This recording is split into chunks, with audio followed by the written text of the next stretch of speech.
আমি চাকরি করে আজকে 36 বছর, নিয়োগ বিধির মধ্যে আমার 36 বছরে একটা প্রমোশন হয় নাই, তাই আমাদের সর্বদিকে আমরা ঠকে আছি। তাই বর্তমানে আমাদের আর পিঠ দেয়ালে ঠেকে গেছে, আমাদের সংসার চলে না, যে বেতন পাই সেটা 2 তারিখেই শেষ হয়ে যায়। তার মধ্যে আমরা কিভাবে আমাদের পরিবার নিয়ে আমরা জীবন চালাই। এবং আমাদের যে সমস্যা এখন সবচেয়ে বড় ইম্পর্টেন্ট হচ্ছে, আমরা বারবার মহাসমাবেশ করছি, তারপর সংবাদ সম্মেলন করছি, আমরা প্রেস ক্লাবে বারবার আমরা বিভিন্ন মিটিং ডাকি, কিন্তু আমাদের সবকিছু বলার পরও, সব কিছু কাগজপত্র হওয়ার পরও বলেন যে ওনারা জানেই না। তো আমাদের এখন কি করা? আমরা আপনাদের কোনো ক্ষতি করতে চাই না, আমরা আসছি শুধু আমাদের প্রাণের দাবি অধিকার আদায় করতে। আমরা কোনো রাজনীতি না, আমরা সরকারি চাকরিজীবী। এখানে পুলিশ ভাইরা আছে, উনিরাও সরকারি চাকরিজীবী, আমরাও সরকারি চাকরিজীবী। আমরা কখনো দেশের জন্য অমঙ্গল কামনা করি না, আমরা শুধু আমাদের প্রাণের দুইটাই দাবি। একটা হচ্ছে নবম পে স্কেল, 15 সালে যে পে স্কেল দেওয়া হয়েছে, আপনারই বলেন এখন 25 সাল, আমাদের কি পে স্কেল পাওয়ার কথা না? আমাদের পে স্কেল আর হচ্ছে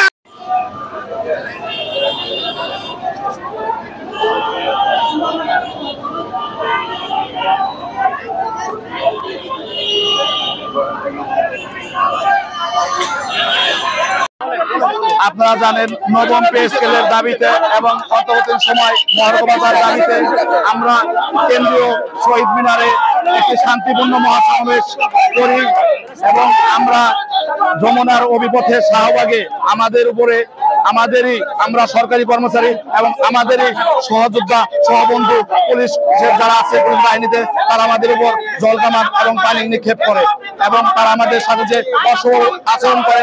আমরা রাষ্ট্রের 14 লক্ষ কর্মচারী, আমরা রাষ্ট্রের কাজ করি, আমরা জনগণের 18 লক্ষ জনগণের কাজ, 18 কোটি জনগণের কাজ করি, কিন্তু রাষ্ট্র আমাদের কি তার পরিবর্তে আমরা 2 বেলা ভাত খেতে পারি না, তার পরিবর্তে রাষ্ট্র আমাদের পানি দিচ্ছে, আমাদের উপর আঘাত হানছে। এর জবাব রাষ্ট্রকেই দিতে হবে।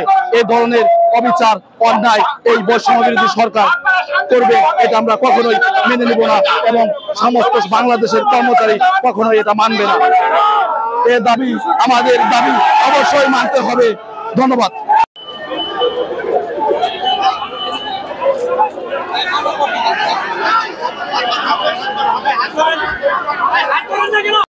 টাকা যাতায়াত ভাতা কি করা হয়?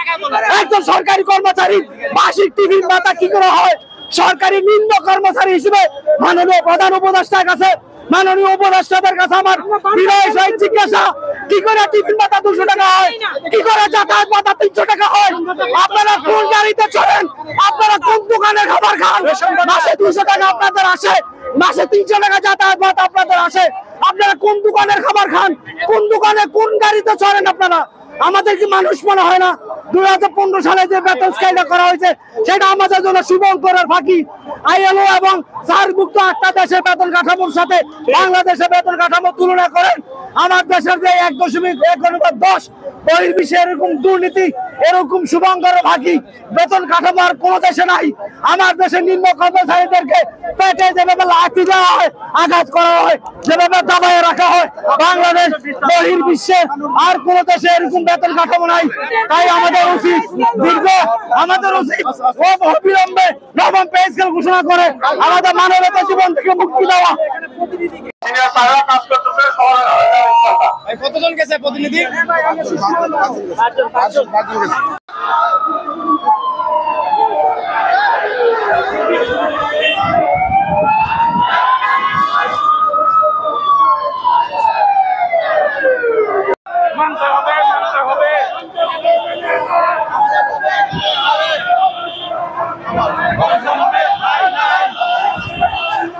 কি অবস্থা?